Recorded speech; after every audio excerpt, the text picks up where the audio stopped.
One day, Thomas was at the quayside of a small village. The early morning catch of fish was being loaded into his trucks.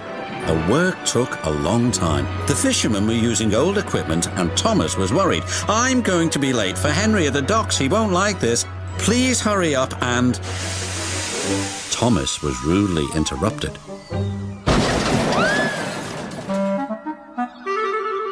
His driver and fireman laughed. "Phew," sniffed Thomas. "What a pong!"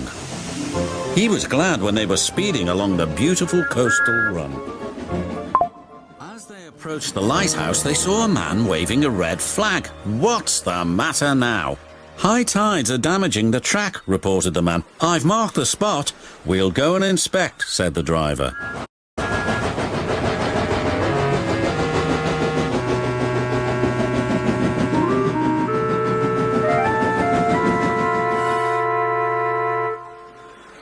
"It would be dangerous for heavy engines like Henry," agreed the driver, "but for Thomas it's safe enough." The guard left a red oil lamp by the damaged track to warn engines. "When we get to the docks, I'll tell them to close the line."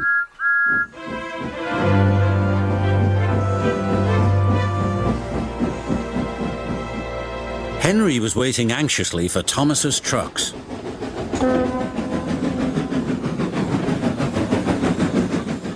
"Pwah, you're late and that smell is making me ill." "I can't help it, it's the fish," replied Thomas. "And there's danger on the rails, that's why we're late." "Huh, you're the only danger on the rails, Thomas. Now stop wasting time and get your trucks hitched to my train." Thomas's driver and fireman were in the yardmaster's office when they heard Henry's whistle. There he was, steaming out of the station with his long, heavy train called the Flying Kipper. "What route is Henry taking tonight?" asked the driver. "The coastal run, it's the quickest." "But I told you, that's dangerous for a big engine like Henry." The yardmaster quickly phoned the signalman. Henry roared past the signal box. "I'll soon make up for lost time." The signalman was answering the telephone but couldn't hear the warning. By the time he did, Henry was far away in a cloud of steam. But when Henry reached the coastal track, his hopes for a fast run were dashed. Fog floated everywhere. "I can't see," cried Henry. Nor could his driver.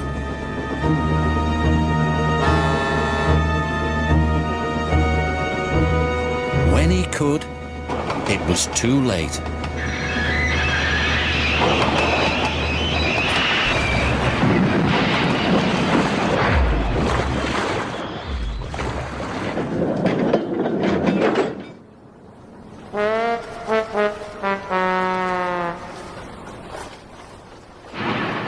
As soon as the tide was high enough, Henry was craned out of the water. "Engines don't swim, Henry. You were meant to deliver fish, not swim with them," said the fat controller. "You should know that by now." "Yes, sir. I'm sorry, sir." When Henry arrived at the docks, Cranky the crane looked down at him disdainfully. My, Henry, I expect you'll have some fishy tales to tell, but take my advice, have a long hose down first." "Pah!" hissed Henry, but there was worse to come. "Look," said a child, "they've caught all this fish and a green whale too. It's not a whale, it's a monster." Henry was most upset. Thomas now felt sorry for Henry. "Come on, your driver says it's time for a nice hot washdown. Then you'll feel much better." And Henry did. "I'm sorry I was rude to you, Thomas." "Oh, that's all right.